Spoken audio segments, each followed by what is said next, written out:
É isso aí, amigos da TV Poker Pro, eu sou o Sérgio Prado, estou começando aqui mais uma edição do Metagame e o tema da nossa semana é uma coisa muito bacana. A Brazilian Series of Poker em 2013 teve uma temporada de muito sucesso e agora já estamos indo para a segunda etapa da temporada 2014 e eu queria muito, tenho a curiosidade de saber o que a gente pode esperar, quais são as mudanças que a gente tem para esse ano de Brazilian Series of Poker. Para falar sobre isso, eu estou aqui com o Devanir Campos, diretor de torneio, né, um dos caras que mais manja de torneio de pôquer no Brasil e no mundo, para falar dessa temporada do BSOP. Como é que você está, DC? Fala, Serginho, tudo bom? Prazer estar falando com a galera aqui online, né, através da nossa videoconferência. Vamos lá, vamos responder as perguntas. Formato novo do Metagame proporciona isso, a gente poder Formato conversar novo. E falar, debater uns assuntos bacanas. Temporada 2014 do BSOP, você está indo agora para Foz do Iguaçu, o torneio começa essa semana. Quais são as regras novas que tem para o BSOP nessa temporada? O que mudou de 2013 para 2014? Olha, Serginho, não mudou nada que seja fundamental para a disputa do torneio, né? O que teve foram alguns detalhes que eu acho que chamam mais de uma evolução, né, do que uma mudança. Seguindo todos os padrões mundiais, o LAPT e o BSOP agora unificaram o seu regulamento, até porque a gente vai ter uma etapa com as duas séries juntas, né, um evento no final de maio. E, na verdade, é o seguinte, a gente segue o padrão do que está acontecendo lá fora, né? Então tem aquela regra que foi até bastante polêmica lá, com um problema que deu com alguns jogadores no exterior, que é a First Card of the Deck, né, que quer dizer que o jogador agora sua mão ele não pode mais jogar quando a primeira carta é distribuída na hora da distribuição inicial pelo dealer e não mais a última quando a última chega no botão, que nem era antes. Isso parece que não muda muito, mas tira alguns segundos ali do jogador, né? Muda muito pouco. Na verdade é o seguinte, se você parar para fazer uma análise criteriosa, quantas mãos você jogaria ou você deixaria de jogar porque mudou essa forma, o número é muito pequeno. E assim, existem uma série de motivos pelos quais isso aconteceu. Eu acabei de escrever um artigo sobre isso que vai sair na próxima Flop. Quem quiser vai poder ver todas as razões pelas quais a gente resolveu mudar. Isso é até um negócio só para aproveitar e falar assim, ninguém fica criando regra porque não tem o que fazer. A gente acaba fazendo ações pensando no melhoramento todo da indústria como um todo, do torneio, do jogador, tanto para quem trabalha. Então, eu acho que é uma evolução e, assim, a gente já aplicou ela na primeira etapa do BSOP. O PokerStars já usa isso nos seus torneios há mais de 3 anos e não tem problema nenhum. Uma coisa que aconteceu nessa primeira etapa, a gente teve um caso ali que criou uma certa polêmica de jogador que interferiu muito na jogada, naquela coisa da falhinha. Aos poucos você acha que se a gente não tiver uma interferência na jogada, a falhinha pode começar a voltar aos poucos para o BSOP, a gente ter aquela coisa do aspecto mais social do poker voltando um pouco para as mesas? O poker nunca deixou de ser social e eu acho que o BSOP nunca deixou de ser um evento agradável de se jogar. E acho que também que tem que fazer uma diferenciação muito forte aí de o que é falhinha, o que não é. Bom, falhinha é um termo muito genérico. O que é proibido é aquela coisa de interferir na mão, né, na jogada.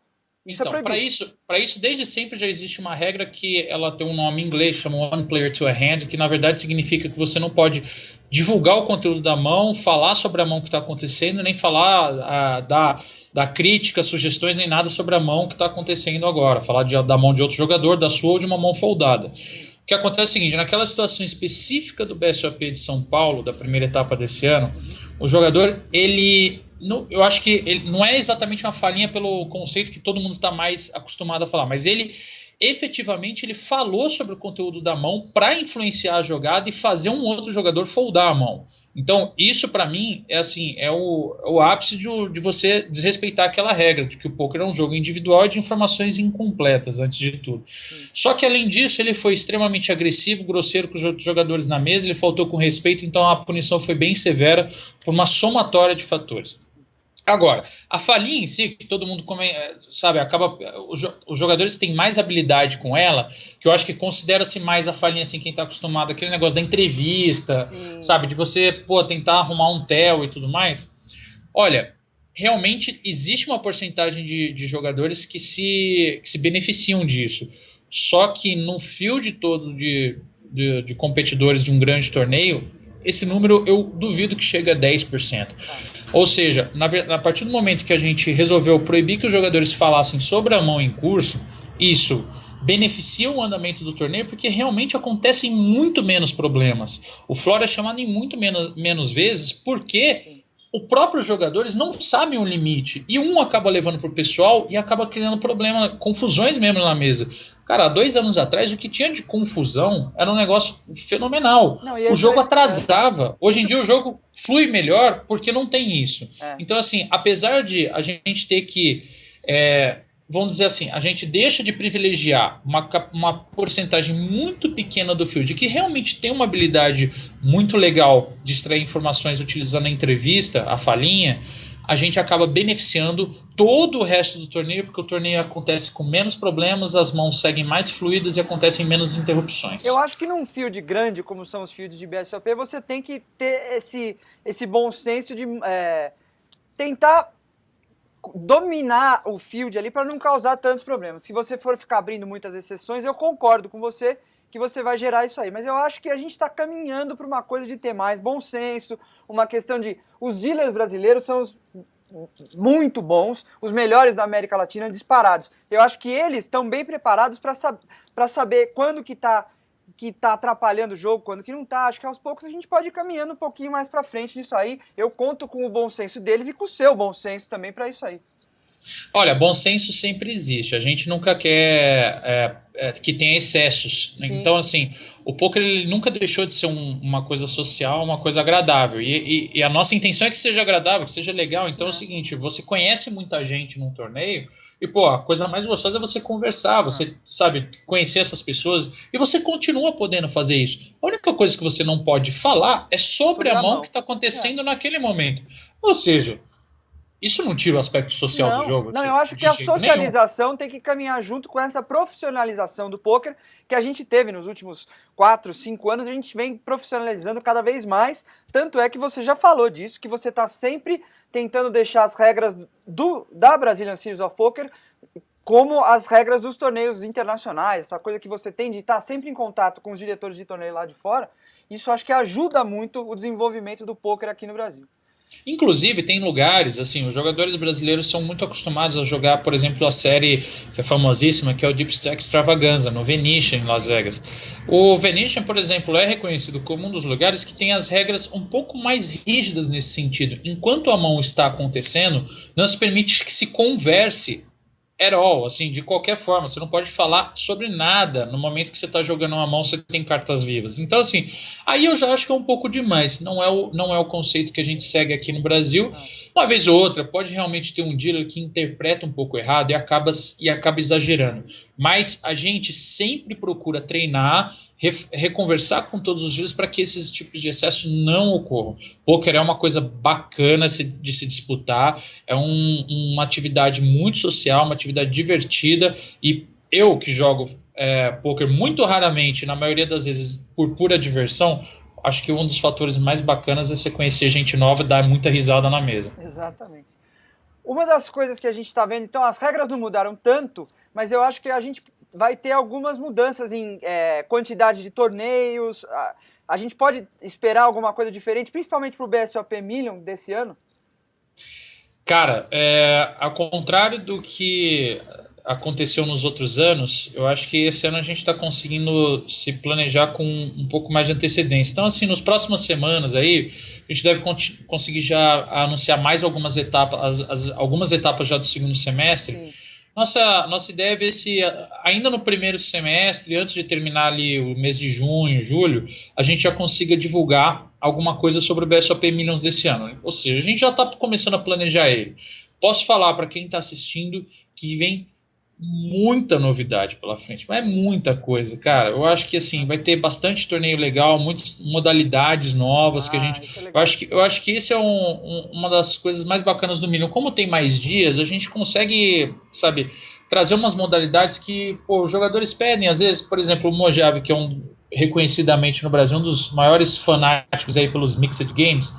E ele foi um dos caras que deu a sugestão e falou: pô, o Horse é muito bacana, mas só que mais bacana ainda hoje em dia é É o jogar o 8 8 game. game. Você bota o Horse com mais uma pimentinha, né? Então, Exatamente. acho que esse ano, em vez do Horse, a gente deve botar um 8 game, sabe, pra apimentar um pouco a ação.